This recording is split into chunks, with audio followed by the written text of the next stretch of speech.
साथियों, आप सभी का विजन जैन प्लेटफॉर्म पर स्वागत है। इस वीडियो में हम लोग कुछ महत्वपूर्ण करंट अफेयर को देखेंगे तथा उनसे संबंधित महत्वपूर्ण बिंदुओं की विस्तार से चर्चा करेंगे। तो चर्चा को प्रारंभ करते हैं। सबसे पहले हम देख लेते हैं। सबसे पहले यह फिगर आप देखिए, यह एक नया खोजा गया पौधा है और इसका नाम क्या है? तो इसका नाम है नेवेरलिया सिंगापोरेसिस। तो इस नए खोजे गए पौधे के बारे में हम लोग सबसे पहले चर्चा करेंगे। तो यह जो नेवेरलिया सिंगापोरिस है, इसको खोजा कहाँ गया है? तो इसको कहाँ पे खोजा गया? सिंगापुर में खोजा गया है। तो सिंगापुर में ऑर्किड मूल की एक नई प्रजाति जिसका नाम है नेरवेलिया सिंगापोरेसिस, इसको वहाँ के स्थित बुकिट तिमाह नेचर रिजर्व में खोजा गया है। तो यहाँ पर याद रखिएगा कि कहाँ पर खोजा गया है, तो सिंगापुर में खोजा गया है। और सिंगापुर में भी यदि आपसे प्रश्न पूछ ले कि अभी हाल ही में चर्चा में रहा बुकिट तिमाह नेचर रिजर्व कहाँ पर स्थित है, तो याद रखिएगा सिंगापुर में। और यह जो नया पौधा खोजा गया है, इसको सिंगापुर से रिलेट कर सकते हैं। कैसे? इसके नाम में ही जो है सिंगापुर जुड़ा हुआ है, सिंगापोरेसिस। तो इससे याद रखिएगा कि यह सिंगापुर में खोजा गया है। अब इसके संबंध में कुछ अन्य चीज़ें देखें। तो यह जो नया खोजा गया पौधा है, यह जो है सिंगापुर का स्थानिक पौधा है, मतलब ये मुख्यतः यहीं पर पाया जाता है। तो नोरवेलिया वर्ग की प्रजातियों को सिंगापुर में स्थानीय रूप से विलुप्त मान लिया गया था और इस वर्ग की प्रजाति को अंतिम बार वर्ष 1889 में देखा गया था। कब देखा गया था? 1889 में देखा गया था। और यह जो नेरवेलिया सिंगापोरेसिस है, यह एक जो है अद्वितीय फूल, मतलब एक प्रकार का यूनिक फूल होता है। इसका जो स्ट्रक्चर वगैरह देखेंगे तो एक यूनिक होता है। तो यह एक यूनिक फूल के आकार का होता है जो एक नुकीले सिरे एवं फूलों की तरह एक तिरछा होता है। जो इसके जो फूल होते हैं वो कभी खिलते नहीं हैं। इसका मतलब ये है कि जब ये खुलेंगे नहीं तो इसे पुनरुत्पादन अर्थात रिप्रोडक्शन करने के लिए आत्म परागण अर्थात सेल्फ पोलिनेशन करना पड़ता है। जैसे कि अन्य पौधे क्या करते हैं, परागण जो होता है दूसरे के साथ करते हैं, तो इसे सेल्फ पोलिनेशन करना पड़ता है। और यह जो प्रजाति है, यह इसकी जो लंबाई है वो मैक्सिमम 9 सेंटीमीटर तक बढ़ती है। और यह जो प्रजाति है यह राष्ट्रीय एवं वैश्विक स्तर पर बहुत कम दिखाई देती है। क्यों? क्योंकि यह कम मात्रा में बीज उत्पन्न करता है। इसके अलावा जब यह कम मात्रा में बीज उत्पन्न करेगा तो इसके प्रसारित होना इसका क्या हो जाता है? मुश्किल हो जाता है। इसलिए इसके पौधों की संख्या काफ़ी कम होती है। तथा यह जो भी नेवेलिया सिंगापोरेसिस खोजा गया है, इसके पहले जो है सिंगापुर में 4 स्थानिक पौधे थे जिनके नाम थे आपके जिंजीबोर सिंगापोरेसे, दूसरा है हेंगुआना रूबेनिया, तीसरा है हेंगुआना त्रिंगुलता और चौथा है स्प्लेस नोवरियम टेमा सेंकेसिस। तो ये 4 जो हैं पहले वहाँ पर स्थित स्थानिक पौधे थे। अब यह 5वां खोज लिया गया है। उसके अलावा यहाँ पर आप बुकिट जो तिमाह नेचर रिजर्व है, इसको याद रखिएगा कि सिंगापुर में स्थित है और यह इसका जो क्षेत्रफल कितना 1.64 वर्ग किलोमीटर क्षेत्र में यह फैला हुआ एक प्राकृतिक रिजर्व है, जो सिंगापुर की सबसे ऊंची पहाड़ी जो है जिसका नाम क्या है बुकिट तिमाह हिल की ढलान पर स्थित है। यदि यह भी पूछा जाता है कि बुकिट तिमाह हिल जो यह पहाड़ी है कहाँ पर स्थित है, तो यह सिंगापुर में स्थित है। आगे चलते हैं, आगे बात कर लेते हैं national institute of public finance and policy, जिसको शॉर्ट में हम लोग NIPFP के नाम से जानते हैं। तो कॉन्टेक्स्ट यह है कि भारतीय रिजर्व बैंक के पूर्व गवर्नर उर्जित पटेल को 19 जून 2020 को national institute of public finance and policy NIPF का अध्यक्ष नियुक्त किया गया है। उर्जित पटेल जो है पूर्व नौकरशाह विजय केलकर की जगह लेंगे, जिन्होंने अर्थात विजय केलकर ने लगभग 6 वर्षों तक इस NIPFP जो संस्था इसकी अध्यक्षता की थी। अब इसकी अध्यक्षता उर्जित पटेल करेंगे और इनका जो टेन्योर या कार्यकाल कितना होगा? 4 वर्ष का होगा। अब हम लोग इस संस्था के बारे में बात करते हैं जिसका नाम है national institute of public finance and policy, जिसको शॉर्ट में हम लोग NIPFP के नाम से जानते हैं। तो यह भारत का एक प्रमुख आर्थिक थिंक टैंक है। तो याद रखिए क्या है यह एक आर्थिक थिंक टैंक है तथा NIPFP यह वित्त मंत्रालय तथा पूर्ववर्ती जो योजना आयोग थी जिसके स्थान पर नीति आयोग बना दिया गया है, तो पूर्ववर्ती योजना आयोग एवं कई राज्य सरकारों द्वारा संयुक्त रूप से वर्ष 1976 में स्थापित एक स्वायत्त निकाय है और यह एक स्वतंत्र गैर सरकारी संस्था है, मतलब एक प्रकार का NGO है। और यह सरकारों की सार्वजनिक नीति में अनुसंधान को बढ़ावा देता है तथा केंद्र एवं राज्य सरकारों को सलाह देने का कार्य करता है। तथा NIPFP की जो गवर्निंग काउंसिल है, इसमें राजस्व सचिव, आर्थिक मामलों के सचिव और केंद्रीय वित्त मंत्रालय के मुख्य आर्थिक सलाहकार के अलावा NITI Aayog, reserve bank of India अर्थात RBI और 3 राज्य सरकारों के प्रतिनिधि शामिल होते हैं। हर राज्य सरकार के नहीं, केवल 3 राज्य सरकारों के प्रतिनिधि शामिल होते हैं। तथा यदि उर्जित पटेल की बात करें तो उर्जित पटेल जो हैं ये 5 सितंबर 2016 को RBI के 24वें गवर्नर के पद के रूप में इन्होंने पदभार ग्रहण किया था। वर्तमान वाले किस नंबर के हैं? तो वर्तमान वाले 25वें नंबर के हैं और इन्होंने अपना टेन्योर पूरा होने के 10 माह पहले ही अपने पद से रिजाइन दे दिया था। अब थोड़ी चर्चा हम लोग भारतीय रिजर्व बैंक के बारे में कर लें। तो भारतीय रिजर्व बैंक की जो स्थापना होती है यह भारतीय रिजर्व बैंक अधिनियम 1934 के प्रावधानों के अनुसार 1 अप्रैल 1935 को हुई थी तथा प्रारंभ में इसका जो कार्यालय था कहाँ पर था? कोलकाता में था, परंतु वर्ष 1937 में स्थायी रूप से मुंबई में इसको स्थानांतरित कर दिया गया। तो इसका कार्यालय कहाँ पर? मुंबई में है। और प्रारंभ में यह जो है निजी स्वामित्व वाला था और वर्ष 1949 में RBI के राष्ट्रीयकरण के बाद इस पर भारत सरकार का पूर्ण स्वामित्व हो गया। तो 2 प्रश्न कई बार पूछा जाता है कि इसकी स्थापना तो 1 अप्रैल 1935 को और इसका राष्ट्रीयकरण कब हो? 1949 को। आगे चलते हैं, आगे बात करते हैं पृथक परिवहन हेतु हवाई रेस्क्यू पॉड, ये जिसको हम लोग अर्पित के नाम से जानते हैं, या इसको इंग्लिश में कहें तो airborne rescue pod for isolated transportation. तो यह जो अर्पित नाम का रेस्क्यू पॉड है इसको हाल ही में भारतीय वायुसेना द्वारा इसको डिजाइन किया गया, विकसित किया गया और निर्मित किया गया। तो याद रखिएगा किसके द्वारा इसको निर्मित किया गया, डिजाइन किया गया? तो भारतीय वायुसेना के द्वारा। और रेस्क्यू पॉड का जो उपयोग है वो देश भर में दूर दराज तथा उच्च तुंगता वाले, मतलब जो ऊंचाई वाले क्षेत्र हैं, जैसे पहाड़ी इलाके इत्यादि, जो दुर्गम इलाके हैं वाले क्षेत्रों से संक्रामक रोगों, जैसे कि संक्रामक रोग आपका कोविड-19 है, तो इस प्रकार के रोगों से ग्रस्त गंभीर रोगियों के परिवहन के लिए इस रेस्क्यू पॉड का इस्तेमाल किया जाएगा, एक जगह से दूसरी जगह ले जाने के लिए। इसमें यह जो पॉड है इसमें रोगी को देखने के लिए पारदर्शी और टिकाऊ उच्च गुणवत्ता वाले प्लास्टिक सीट लगाई गई है, जो इसके उपलब्ध मॉडलों की तुलना में ये वाला जो मॉडल है अधिक बेहतर है। मतलब आप एक प्रकार से ट्रांसपेरेंट टाइप का डिब्बा है जिसमें आप बाहर से भी रोगी की हालत को देख सकते हैं। तथा अर्पित में यह जो अर्पित रेस्क्यू पॉड है इसमें हाई एफिशिएंसी पार्टिकुलेट एयर या शॉर्ट में कहें तो हेपा H13 क्लास फिल्टर का उपयोग किया गया है। और यह प्रणाली चिकित्सा निगरानी उपकरणों के साथ रोगी को वेंटिलेशन की सुविधा भी देती है। मतलब इसमें जो है वेंटिलेशन की भी सुविधा प्रदान की गई है। तो याद रखिएगा अर्पित क्या है? तो यह एक रेस्क्यू पॉड है जिसको भारतीय वायुसेना के द्वारा डिजाइन किया गया है, निर्मित किया गया है और विकसित किया गया है। आगे चलते हैं, आगे बात करते हैं चावल का सीधा बीजारोपण, या इंग्लिश में कहें तो डायरेक्ट सीडिंग फॉर राइस, या शॉर्ट में DSR, direct seeding of rice.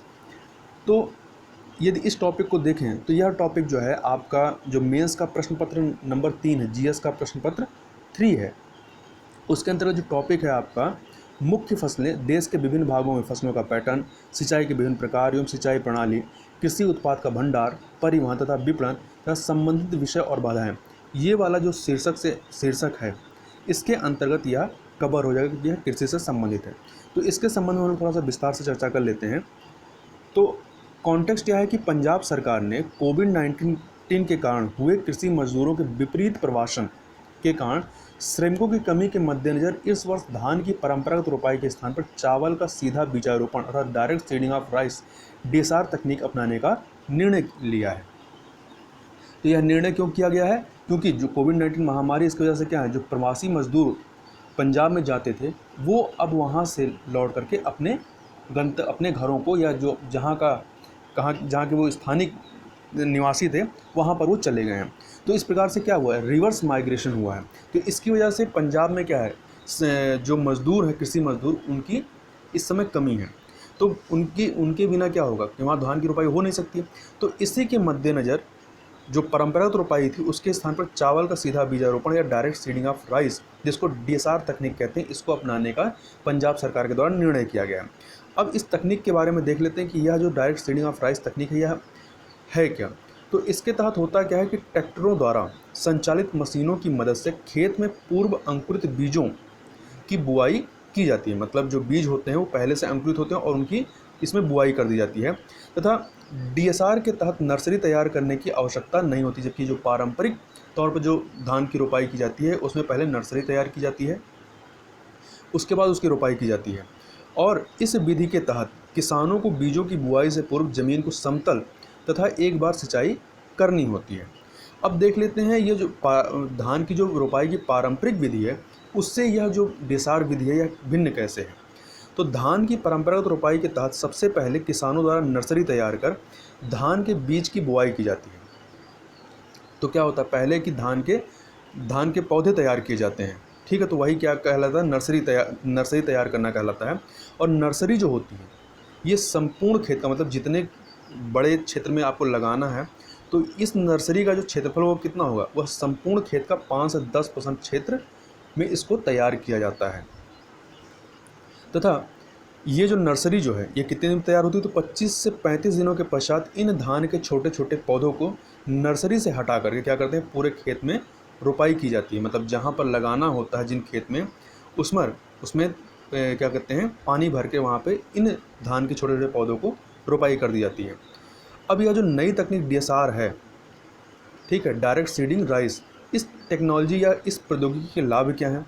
तो सबसे पहला लाभ इसका क्या है कि पानी की बचत होती है इस तकनीक में। कैसे, डीएसआर के तहत पहली सिंचाई जो पहली सिंचाई है वो बुआई के 21 दिन बाद करना आवश्यक है। मतलब पहले जब समतल करते हैं और पानी भरते हैं उसके तब एक बार सिंचाई होती है, उसके बाद जब इसमें बो देते हैं धान को तो बोने के 21 दिन बाद इस तकनीक में उसकी सिंचाई करना आवश्यक होता है। जबकि परंपरागत रोपाई विधि में क्या होता है, पहले 3 हफ्तों तक खेत को जलमग्न रखने के लिए लगभग रोजाना पानी देना होता है। तो इस प्रकार से जो पारंपरिक रोपाई विधि है, ठीक है, उसमें ज़्यादा पानी की खपत होती है। दूसरा, इसमें कम मजदूरों की आवश्यकता है, क्योंकि मजदूरों की समस्या के समाधान के लिए ही तो यह तकनीक लाई गई। मतलब इसमें मजदूरों की कम आवश्यकता है। क्यों, डीएसआर के तहत 1 एकड़ धान की रोपाई करने के लिए लगभग 3 से लेकर 4 मजदूरों की आवश्यकता होती है। तथा इसके अलावा खरपतवार नाशक लागत में कमी आती है इस तकनीक में। इस विधि के अंतर्गत खरपतवार नाशक की लागत जो है 2000 रुपये प्रति एकड़ से अधिक नहीं होती है। क्योंकि इसमें पानी की खपत कम होती है तो क्या होता है कि इसमें किनारों पर खरपतवार नहीं उग पाते हैं। इसके अलावा इस तकनीक में मीथेन उत्सर्जन में भी कमी आती है। क्यों, रोपाई विधि के विपरीत, जो परंपरागत रोपाई की विधि उसके विपरीत डीएसआर में, डायरेक्ट सीडिंग राइस में, खेत को जलमग्न रखने की कम आवश्यकता होती है तथा मृदा की भी कम जुताई करनी पड़ती है। जो कल्टीवेशन है वो कम करना पड़ता है। परिणाम स्वरूप मीथेन का उत्सर्जन में कमी आती है। तो मीथेन भी क्या होता है, कम उत्सर्जित होता है। अब इसकी सीमाएं देख लेते हैं कि इसकी सीमाएं क्या हैं। तो यदि इसकी लिमिटेशन की बात करें तो यह खरपतवार नाशकों की इसमें अनुपलब्धता, इसके अलावा डीएसआर तक विधि के तहत धान की रोपाई में प्रति एकड़ 8 से 10 किलोग्राम बीज की आवश्यकता होती है, जबकि जो पारंपरिक रोपाई जो होती है उसमें मात्र 4 से 5 किलोग्राम बीज की आवश्यकता पड़ती है। मतलब कि जो परंपरागत रोपाई है उसमें जितना बीज लगता है डीएसआर में उससे दोगुना बीज लगता है। तथा इसके अलावा बुआई से पूर्व क्या करना पड़ता है, ज़मीन को डीएसआर तकनीक में समतल करने की आवश्यकता होती है ताकि मानसून की बारिश आने से पहले पौधे ठीक से बाहर आ जाएं, जबकि इसमें ऐसा नहीं करना पड़ता है। अब कुछ फैक्ट आप याद रखिएगा। जैसे कई बार पूछा जाता है कि चावल सबसे देश में चावल के उत्पादक राज्यों के बारे में कि सबसे ज़्यादा चावल उत्पादन कहाँ होता है, क्रम लगाने के लिए पूछ लेता कई बार। तो याद रखिएगा 3 सबसे बड़े चावल उत्पादक राज्यों के बारे में। तो नंबर 1 पे है आपका पश्चिम बंगाल, दूसरे पे है पंजाब, तीसरे पर है उत्तर प्रदेश। और कई बार क्या होता है कि फसल क्षेत्र के हिसाब से, मतलब किस राज्य में कितने बड़े इलाके में चावल का उत्पादन किया जाता है, तो फसल क्षेत्र के हिसाब से कौन से राज्य शीर्ष में है। तो यदि फसल क्षेत्र के हिसाब से देखेंगे तो उत्तर प्रदेश नंबर 1 पे आएगा। यहाँ सबसे ज़्यादा एरिया पर चावल की खेती की जाती है। दूसरे नंबर पश्चिम बंगाल और तीसरे पे आपका छत्तीसगढ़ है। तो यहाँ पर जब प्रश्न पूछाएगा तो ध्यान दीजिएगा कि किस हिसाब से, उत्पादक के हिसाब से पूछ रहा है या फसल क्षेत्रफल के हिसाब से पूछ रहा है। इसके अलावा यदि वैश्विक स्तर पर चावल उत्पादक शीर्ष देश की बात करें तो इसमें नंबर 1 पर आपका चाइना आता है, दूसरे पे भारत आता है और तीसरे पे इंडोनेशिया आता है। इसके अलावा एक फैक्ट और याद रखिएगा, कई बार पूछ लिया जाता है कि भारत में हरित क्रांति की शुरुआत जो है वो कब हुई। तो यह 1966-67 में हुई थी, चूँकि जो हरित क्रांति इससे सबसे ज़्यादा फ़ायदा है वो धान और गेहूँ की फसल को ही हुई थी। और कई बार ये सन ना पूछ करके ये पूछ लेता है कि यह जो हरित क्रांति किस पंचवर्षीय योजना में प्रारंभ की गई थी। तो याद रखिएगा, तीसरी पंचवर्षीय योजना में इसको प्रारंभ किया गया था। और ये तीसरी पंचवर्षीय योजना का कार्यकाल कब तक था? 1961 से लेकर के 1966 तक। आगे चलते हैं, आगे बात करते हैं गरीब कल्याण रोजगार अभियान के बारे में, जिसको अभी हाल ही में प्रारंभ किया गया है। तो यह जो टॉपिक है, यह जीएस प्रश्न पत्र 3 के अंतर्गत जो रोजगार संबंधी विषय वाला शीर्षक है उसके अंतर्गत यह आ जाएगा। तो कॉन्टेक्स्ट यह है कि प्रधानमंत्री ने कोविड-19 महामारी के चलते गांव में लौटने वाले प्रवासी कामगारों को रोजगार और आजीविका हेतु व्यापक अवसर उपलब्ध कराने के लिए गरीब कल्याण रोजगार अभियान का शुभारंभ किया है। अब इस गरीब कल्याण रोजगार अभियान की क्या विशेषताएं हैं, इन विशेषताओं को हम लोग देख लेते हैं। तो इस योजना का जो प्राथमिक उद्देश्य है वह वापस आए हुए प्रवासी श्रमिकों को आजीविका के अवसर प्रदान कर उनकी तत्काल ज़रूरतों को पूरा करना है। मतलब ये तत्काल के लिए काम किया जा रहा है, लॉन्ग टाइम के लिए नहीं है।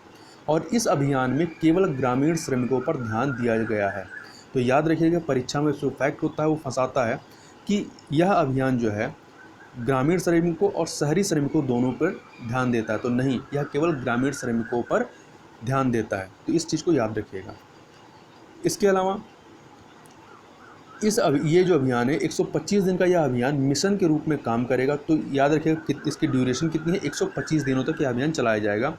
और इसमें 116 जिलों में, और यह भी याद रखिएगा कि पूरे भारत में इसको लागू नहीं किया गया, केवल चुने हुए 116 जिलों में इसको लागू किया गया है। तो 116 जिलों में 25 श्रेणी के कार्यों या गतिविधियों के कार्यान्वयन पर ध्यान केंद्रित होगा। मतलब 25 तरह के कार्यों को इसमें सूचीबद्ध किया गया है, जिसके अंतर्गत इस अभियान में या इस कार्यक्रम में लोगों को काम दिया जाएगा। और इस अभियान के दौरान 50,000 करोड़ रुपए के सार्वजनिक कार्य कराए जाएंगे। तो इस प्रकार से इसका जो बजट कितना हो गया, 50,000 करोड़ रुपए का बजट है। और इसके माध्यम से 25 सार्वजनिक आधारभूत ढांचागत कार्य और आजीविका के अवसर बढ़ाने से संबंधित कार्यों का कार्यान्वयन किया जाएगा। मतलब 25 क्षेत्रों से संबंधित कार्यों को इसके अंतर्गत कराया जाएगा। और गाँवों को सामान्य सेवा केंद्रों अर्थात कॉमन सर्विस सेंटर्स, जिसे CCS कहते हैं, और कृषि विज्ञान केंद्र KVK के माध्यम से इस कार्यक्रम से जोड़ा जाएगा। और योजना के कार्यान्वयन की बात करें तो इस योजना का जो कार्यान्वयन है इसमें 12 मंत्रालय शामिल रहेंगे। तो इस अभियान को विभिन्न मंत्रालयों या विभागों, जैसे कि आपका ग्रामीण विकास मंत्रालय, पंचायती राज, सड़क परिवहन एवं राजमार्ग, खान पेयजल एवं स्वच्छता, पर्यावरण, रेलवे, पेट्रोलियम एवं प्राकृतिक गैस, नवीन और नवीकरणीय ऊर्जा, सीमा सड़कें, दूरसंचार और कृषि द्वारा समन्वित रूप से कार्यान्वित किया जाएगा। तो इसमें 12 मंत्रालय शामिल हैं। तथा इस अभियान में क्या है कि जो 116 जिले जो चुने गए हैं वो आपके 6 राज्यों से चुने गए। तो मतलब इसमें 6 राज्यों को इस अभियान में शामिल किया गया। तो प्रश्न उठता है कि अभियान के तहत इन 6 राज्यों के जिलों को ही क्यों चुना गया है, तो इसका कारण क्या है? तो गरीब कल्याण जो रोजगार अभियान है इसके अंतर्गत 6 राज्य कौन से चुने गए हैं? बिहार, उत्तर प्रदेश, मध्य प्रदेश, राजस्थान, झारखंड और उड़ीसा राज्यों को चुना गया है। तथा कोविड-19 लॉकडाउन के बाद सर्वाधिक प्रवासी श्रमिक जो हैं इन 6 राज्यों में वापस लौटे हैं। तो इस वजह से इन 6 राज्यों को चुना गया है। और इन 116 जिलों से कह लें या इन 6 राज्यों से 2/3 प्रवासी श्रमिकों के लाभान्वित होने के इसके अनुमान है। इसके अलावा कुल 116 जिलों को इस अभियान के लिए चुना गया है, जिसमें इन 116 में से 27 आकांक्षी जिले अर्थात जो एस्पिरेशनल डिस्ट्रिक्ट वाला कार्यक्रम है उसके तहत जो 27 एस्पिरेशनल डिस्ट्रिक्ट हैं उनको भी इसमें शामिल किया गया है। और अभी हाल ही में क्या है कि छत्तीसगढ़ सरकार के द्वारा भी इस योजना में शामिल किए जाने के लिए प्रधानमंत्री को चिट्ठी लिखा गया है कि जिस क्राइटेरिया पे इन 6 राज्यों को चुना गया है उस क्राइटेरिया को हम भी फुलफिल करते हैं, इसलिए हमें भी इसमें शामिल किया जाए। अब बात कर लेते हैं योजना के महत्व के बारे में या इस योजना का सिग्निफिकेंस क्या है। तो इस अभियान के अंतर्गत प्रदान किए गए रोजगार अवसरों से श्रमिकों की क्षमता तथा कौशल का उचित उपयोग हो सकेगा। और इस अभियान में आधुनिक सुविधाओं जैसे कि इंटरनेट कनेक्टिविटी, ऑप्टिकल फाइबर केबलों को बिछाने, गांव में इंटरनेट की गति बढ़ाने मतलब ये सब कार्य जो किए जाएंगे तो इससे क्या होगा, गांव में इंटरनेट की गति बढ़ाने वाला भी कार्य होगा। और इन कार्यों से क्या होगा कि जो गांव के बच्चे होंगे उन्हें शहरी बच्चों की तरह पढ़ाई वो कर सकेंगे, पढ़ाई की सुविधा उन्हें मिल सकेगी। तो इस प्रकार से इस योजना से क्या होगा कि जो प्रवासी मजदूर हैं जो वापस लौट करके अपने गांव में पहुंच गए हैं उनको रोजगार के अवसर मिलेंगे। कुछ फैक्ट भी याद रखिएगा इससे संबंधित। जैसे कई बार पूछ लिया जाता है कि फलाने अभियान या फलानी योजना कब प्रारंभ की गई, तो इस तरीके से गरीब कल्याण रोजगार अभियान के बारे में पूछा जाए कि यह योजना किस डेट को प्रारंभ की गई, तो याद रखिएगा 20 जून 2020 को। इसके अलावा प्रधानमंत्री द्वारा वीडियो कॉन्फ्रेंस के माध्यम से बिहार के खगड़िया जिले के ग्राम तेलिहार से इसको प्रारंभ किया गया। तो ये स्थान पूछ ले कि कहाँ से प्रारंभ किया गया, तो याद रखिए कि बिहार के खगड़िया जिले के ग्राम तेलिहार से। अब थोड़ा सा बात करते हैं जो आकांक्षी जिला कार्यक्रम है, स्पेशल डिस्ट्रिक्ट प्रोग्राम, क्योंकि इसके 27 जिलों को उन 116 जिलों में शामिल किया गया है जहां पर यह कार्यक्रम चलाया जाएगा। तो यह जो आकांक्षी जिला कार्यक्रम है यह प्रोग्राम जनवरी 2018 में लॉन्च किया गया था। कब लॉन्च किया गया था, तो जनवरी 2018 में लॉन्च किया गया था। और इसका उद्देश्य क्या था, तो इसका उद्देश्य देश के सबसे पिछड़े हुए जिलों में विकास करना, मतलब विकास की गतिविधियों को बढ़ाना। इसके लिए इन जिलों में 5 प्रमुख बिंदुओं पर कार्य किया जाएगा। ये 5 प्रमुख बिंदु कौन से होंगे, स्वास्थ्य व पोषण, दूसरा शिक्षा, तीसरा वित्तीय समावेश, चौथा कौशल विकास और चौथा कृषि व जल संसाधन तथा 5वां जो रहेगा आपका वो अधोसंरचना हो जाएगी। तो इन 5 जो सेक्टर होंगे इनमें इन जिलों को इनका विकास करने का कार्य किया जाएगा। और इस योजना की सहायता से पिछड़े जिलों में विकास की ये जो 5 सूचक हैं इन सूचकों को राष्ट्रीय स्तर के बराबर लाने का प्रयास किया जाएगा। और इसमें कितने जिलों को शामिल किया गया, तो इसमें 115 जिलों को शामिल किया गया है। और यह जो आकांक्षी जिला कार्यक्रम यह पूरे राष्ट्रीय स्तर पर लागू है। तो ये आपके देख सकते हैं यहाँ पे इस फिगर में, ये जो आपके 6 स्टेट शामिल किए गए हैं और किस स्टेट से कितने जिलों को शामिल किया गया है। तो यहाँ पर आप देख सकते हैं सबसे ज़्यादा ज़िले कहाँ शामिल किए गए हैं, बिहार से 32, उसके बाद उत्तर प्रदेश 31, मध्य प्रदेश से 24, राजस्थान से 22, उड़ीसा से 4, झारखंड से 3। और जो स्पेशल डिस्ट्रिक्ट हैं वो भी सबसे ज़्यादा कहाँ चुने गए हैं, बिहार से चुने गए हैं। उसके बाद आपका उत्तर प्रदेश से चुने गए हैं। आगे चलते हैं। आगे हम लोग यहाँ पर उत्तर कोरिया तथा दक्षिण कोरिया की अवस्थिति के बारे में देख लेते हैं। तो यह जो इलाका है या जो भौगोलिक स्थिति है यह मानचित्र के हिसाब से मैपिंग के दृष्टिकोण से महत्वपूर्ण है। तो यहाँ से मैप में प्रश्न बन सकता है क्योंकि उत्तर कोरिया हमेशा ही चर्चा में बना रहता है। तो अभी क्यों चर्चा में आया, तो उस कॉन्टेक्स्ट को देख लेते हैं। तो उत्तर कोरिया ने दक्षिण कोरिया के साथ शीर्ष नेताओं के लिए जो हॉटलाइन थी तो हॉटलाइन सहित सभी संचार लाइनों को काट दिया है। और उत्तर कोरिया ने दक्षिण कोरिया को शत्रु बताते हुए की जाने वाली कार्रवाइयों में यह पहला कदम बताया। मतलब इसके अलावा और भी कदम इस उत्तर कोरिया के द्वारा उठाए जाएंगे। अब प्रश्न उठता है कि ऐसी कार्रवाई उत्तर कोरिया के द्वारा की क्यों गई। तो जो इनका बॉर्डर है उत्तर कोरिया और दक्षिण कोरिया का बॉर्डर है, तो होता क्या है कि जो उत्तर कोरिया से लोग भाग करके दक्षिण कोरिया पहुंच जाते हैं तो ये क्या करते हैं कि सीमा पर आकर के उत्तर कोरिया, मतलब जो उत्तर कोरिया की राजधानी प्योंगयांग है, तो प्योंगयांग के विरोध में, मतलब या वहाँ के तानाशाह के विरोधी में या उत्तर कोरिया की नीतियों के विरोध में संदेशों को लिख करके गुब्बारों या पोस्टर के माध्यम से ये बॉर्डर पे उड़ाते हैं। तो वो उड़ करके कई बार क्या होता है उत्तर कोरिया पहुँच जाता है। तो इन चीज़ों को लेकर के उत्तर कोरिया नाराज़ है कि दक्षिण कोरिया ऐसे लोगों को रोक नहीं रहा है। अब इनके संबंध में कुछ मुख्य तथ्य देख लें, या जो उत्तर कोरिया और दक्षिण कोरिया है। तो उत्तर कोरिया जो है ये कोरियाई प्रायद्वीप के उत्तरी भाग में स्थित पूर्वी एशियाई देश है और इसके उत्तर में चीन तथा रूस स्थित है तथा अमनोक और तुमेन नदियां जो हैं इसकी उत्तरी सीमाएं बनाती हैं। इसके अलावा इसके दक्षिण में दक्षिण कोरिया स्थित है और दोनों देशों के मध्य एक विस्तृत असैन्य क्षेत्र या डीमिलिटराइज जोन भी स्थित है। इसके अलावा कुछ और फैक्ट याद रखिएगा कि 38 डिग्री जो नॉर्थ या उत्तरी अक्षांश है इन दोनों का विभाजन करती है, जबकि जो 49 डिग्री नॉर्थ है यह लाइन किसको विभाजित करती है, तो यह यूएसए और कनाडा को विभाजित करने का कार्य करती है। इसके अलावा यहाँ पर 2 जल संधियाँ हैं त्रुसिमा जल संधि, ठीक है, जो कि त्रुसिमा आइसलैंड और क्यूसिकू द्वीप के बीच में है।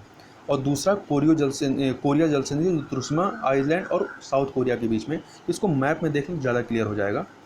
तो ये आपका मैप है कोरिया पेंसुला का। तो यहाँ आप देख सकते हैं कि ये आपका नॉर्थ कोरिया जिसकी राजधानी क्या है, प्योंगयांग है, और ये है आपका दक्षिण कोरिया जिसकी राजधानी सियोल है। तो इस प्रकार से यदि उत्तर कोरिया के उत्तर में देखेंगे तो इधर आपका चाइना है और इधर आपका रशिया का बॉर्डर लगेगा, और दक्षिण में आपका क्या है, आपका दक्षिण कोरिया है। और ये 38 डिग्री जो नॉर्थ अक्षांश रेखा है जो इन दोनों को अलग करने का कार्य करती है। इसके अलावा यहीं पर आप देखेंगे तो यहीं पर आपका जो है ये आपका जापान सी है, या इसे सी ऑफ जापान या ईस्ट सी भी कहते हैं। इसको जापान सी को क्या कहते हैं, ईस्ट सी भी कहते हैं। और इधर आप आएंगे तो इधर आपका ईस्ट चाइना सी है। कौन सा है, ईस्ट चाइना सी है। और यहीं पर आपका ये येलो सी है। और यहीं पर दो जल संधियाँ हैं, एक यहाँ पर कोरिया जल संधि है, ठीक है, और यहाँ पे त्रुसिमा स्ट्रेट है, और ये त्रुसिमा आपका आइलैंड है। तो जो त्रुसिमा स्ट्रेट है, ये त्रुसिमा आइलैंड और ये जो क्यूशू द्वीप है, क्यूशू द्वीप आपका जापान का है, इसके मध्य में स्थित है। तो ये जो है इन दोनों को अलग करती है और जापान सी और आपका ईस्ट चाइना सी को जोड़ने का कार्य करती है। इसके अलावा जो आपका यहाँ पर कोरिया जल संधि है, तो कोरिया जल संधि किसके मध्य में है, तो ये आपका कोरियन पेंसुला और ये आपका त्रुसिमा जो आइलैंड है या द्वीप है, इसको अलग करने का कार्य करती है। और आप कह सकते हैं जापान सी, और इधर आपका येलो सी है, तो या येलो सी से या आप कह सकते हैं ईस्ट चाइना सी से जोड़ने का कार्य करती है। आगे चलते हैं, अगला है गोल्डन लंगूर। तो कॉन्टेक्स्ट यह है कि प्राइमेटोलॉजिस्ट जो ये प्राइमेटोलॉजिस्टों हैं इन्होंने अध्ययन किया, इनके अध्ययन के अनुसार गोल्डन लंगूरों में मादा के पेट में भ्रूण हत्या तथा शिशु हत्या की प्रवृत्ति देखने को मिली। इनमें यह टेंडेंसी देखने को मिली है। तो इस प्रजाति में होता क्या है कि नया नर जो होता है, नया नर गोल्डन लंगूर, वो मादा लंगूर का जबरन गर्भपात करवा देता है तथा प्रायः स्तनपान कराने वाली मादा के बच्चे को मार डालता है, तथा नया नर लंगूर मादा के पुराने लंगूर द्वारा गर्भ धारण करने पर मादा के पेट पर गर्भपात होने तक लात व भूसा मारता रहता है।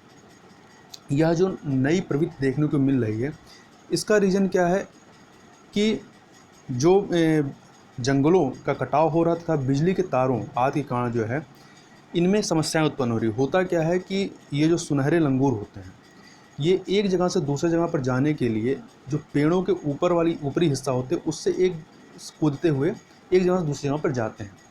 अब होता क्या है कि कई जगह पे तारों को बिछाया जा रहा है, मतलब तारों के खंभे लगे होते हैं, तो उस पर जो करंट दौड़ती है उसकी वजह से इनमें क्या है, इनमें कई प्रकार के चेंजिंग पाए गए हैं। तो ये जो प्रवृत्ति देखने को मिल रही है, ये इसी वजह से देखने को मिल रही है, ये जो गर्भपात कराने की जो टेंडेंसी है। अब थोड़ा सा ये जो सुनहरे लंगूर हैं, इन लंगूरों के बारे में बात कर लेते हैं। तो यह भारत में वैज्ञानिक समुदाय द्वारा हाल ही में खोजे गए प्राइमेट्स में से एक है। अब प्राइमेट्स क्या होता है इसको अभी हम लोग थोड़ा सा चर्चा कर लेंगे।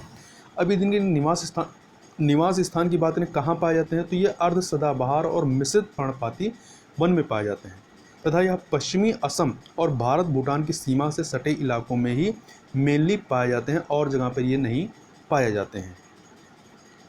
तथा यदि इनके संरक्षण की स्थिति की बात करें तो वन्य जीव संरक्षण अधिनियम 1972 के अधीन में इन्हें अनुसूची वन की प्रजाति में रखा गया, जिसमें शेर इत्यादि को रखा जाता है, उसी के अंतर्गत इनको रखा गया है। इसके अलावा जो एक कन्वेंशन है वन्य जीवों तथा वनस्पतियों के अंतर्राष्ट्रीय व्यापार पर अभिशमन तथा जिसको हम लोग शॉर्ट में साइट्स के नाम से जानते हैं, इसकी परिशिष्ट वन या अपेंडिक्स वन में इसको सूचीबद्ध किया गया है। तो परिशिष्ट वन या अपेंडिक्स वन में रखने का मतलब है कि इनका जो ट्रेड है, मतलब इनका व्यापार नहीं किया जा सकता है, किसी भी कीमत पर किसी भी कंडीशन में इनका व्यापार नहीं किया जा सकता है। इसके अलावा आईयूसीएन की रेड लिस्ट में इस प्रजाति को संकटापन्न अर्थात इंडेंजर्ड कैटेगरी में रखा गया। तो याद रखिएगा, सुनहरे लंगूर को किस कैटेगरी में रखा गया आईयूसीएन की, तो इंडेंजर्ड कैटेगरी में। अब यदि इनकी आबादी की बात करें तो वर्ष 2019 में भूटान द्वारा गोल्डन लंगूरों की आबादी में वर्ष 2009 की गणना से 62% की गिरावट दर्ज की गई। मतलब 2009 में जितने लंगूर थे और 2019 में जो गणना आई है तो उससे 62% की गिरावट दर्ज की गई है।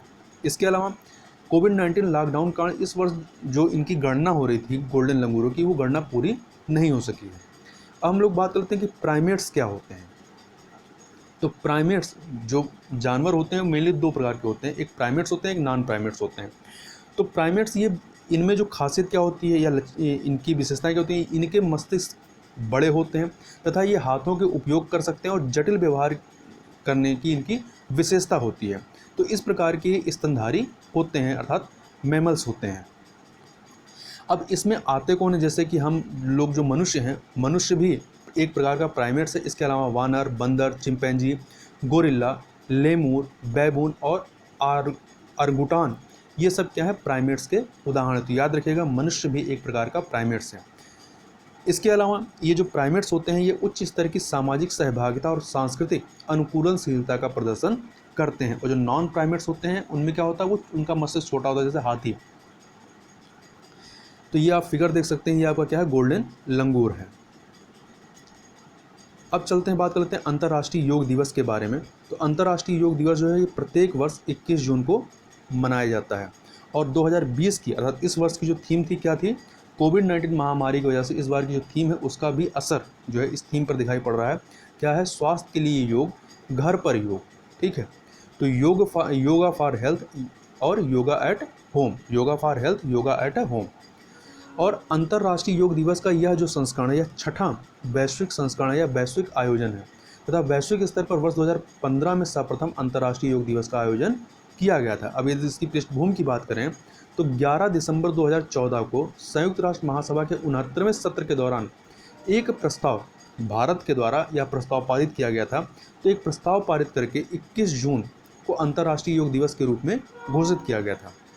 अब हम लोग थोड़ा सा कुछ टिडबिट्स करंट अफेयर को देख लेते हैं।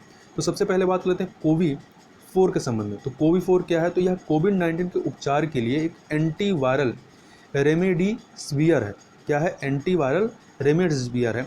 अर्थात यदि कोविड-19 के ये शुरुआती लक्षण है, मतलब थोड़े बहुत मतलब शुरुआती चरण है, तो उसमें ये दवा कारगर है। तथा भारतीय औषधि महानियंत्रक drug controller general of India DGCI ने हाल ही में दवा कंपनी हेट्रो को इस नई दवा को लॉन्च करने के लिए अपनी मंजूरी प्रदान कर दी है। इसके अलावा कोविड-19 उपचार के लिए भारतीय बाजार में ग्लेनमार्क द्वारा बैवू फ्लू नाम से दवा लॉन्च की गई है, जो कोविड-19 के जो शुरुआती लक्षण होते हैं या शुरुआती जो चरण होते हैं उसके इलाज के लिए कारगर बताया जा रहा है। अगला है स्वाभिमान अंचल। तो स्वाभिमान अंचल यह जगह कहाँ पर है, तो स्वाभिमान अंचल को उड़ीसा के मलकानगिरी जिले में कटाव क्षेत्र के रूप में जाना जाता था और यह माओवादी गतिविधियों का प्रमुख क्षेत्र रहा है। और यह क्षेत्र जो स्वाभिमान अंचल है, यह क्षेत्र तीन तरफ से नदियों के पानी से तथा दूसरी ओर दुर्गम इलाकों से घिरा हुआ है। इसके अलावा उड़ीसा, आंध्र प्रदेश और छत्तीसगढ़ के माओवादी जो है शरण लेने के लिए स्वाभिमान अंचल में भाग जाते थे। तो वर्तमान में यह चर्चा में क्यों है, तो चर्चा में इसलिए आया कि उड़ीसा पुलिस इस क्षेत्र में सुरक्षा ढांचे को मजबूत कर रही, इस वजह से यह चर्चा में आती है। तो याद रखिए कि पूछा जाएगा कि स्वाभिमान अंचल कहाँ संबंधित है, तो यह उड़ीसा से संबंधित है। आगे बात कर लेते हैं यूनिसेफ किड पावर के बारे में। तो यह यूनिसेफ किड पावर क्या है, तो कॉन्टेक्स्ट यह है कि यूनिसेफ किड पावर ने बच्चों के लिए 13 योग स्टेज और पोज को सूचीबद्ध किया है, अर्थात शॉर्टलिस्ट किया है। अब यह जो यूनिसेफ किड पावर है यह तो है क्या, तो UNICEF kid power UNICEF USA का एक कार्यक्रम है जो बच्चों को अपनी दैनिक गतिविधियों को वास्तविक दुनिया के प्रभाव से जोड़कर जीवन बचाने की शक्ति प्रदान करने का कार्य करता है। और इसकी शुरुआत जो है वर्ष 2015 में प्रौद्योगिकी फर्मों के साथ मिलकर की गई थी। इसमें बच्चों की गतिविधियां ट्रैक करने के लिए बैंड बनाए गए हैं, बैंड बनाए जाते हैं, मतलब ऐसे बैंड जो आप कहीं पहन सकते हैं। तो ये बैंड क्या होते हैं, बच्चों के फिटनेस ट्रैकर ब्रेसलेट के रूप में कार्य करते हैं, मतलब हाथ वगैरह हम पहन सकते हैं, जो स्मार्टफोन ऐप से जुड़े होते हैं। आगे बात लेते हैं विश्व संगीत दिवस अर्थात वर्ल्ड म्यूजिक डे के बारे में। तो यह प्रत्येक वर्ष 21 जून को मनाया जाता है। तो शौकिया और पेशेवर संगीतकारों को सम्मानित करने के लिए यह दिवस मनाया जाता है। इसका उद्देश्य क्या है, तो सभी को मुफ्त संगीत प्रदान करना और शौकिया संगीतकारों को दुनिया में अपना काम दिखाने के लिए प्रोत्साहित करना इसका मुख्य उद्देश्य है। यदि इतिहास में जाएं कि इसको प्रारंभ कब से किया गया, तो 1982 में पेरिस में ग्रीष्मकालीन संस्कृत अर्थात समर सोलिस्टाइस में के दिन फ्रांस के संस्कृत मंत्री जैक लैंग और एक फ्रांसीसी संगीतकार, संगीत पत्रकार, रेडियो निर्माता, कला प्रशासक और उत्सव के आयोजक फ्रांस के मंत्री द्वारा इसको स्थापित किया गया था। तो आप बस इतना याद रखिएगा कि यदि पूछा जाए विश्व संगीत दिवस कब मनाया जाता है तो 21 जून को मनाया जाता है। तो इस प्रकार से हमने यहाँ पर कुछ महत्वपूर्ण करंट अफेयर को देखा। तो इस वीडियो में बस इतना ही। मिलते हैं नेक्स्ट वीडियो में, तब तक के लिए बहुत बहुत धन्यवाद।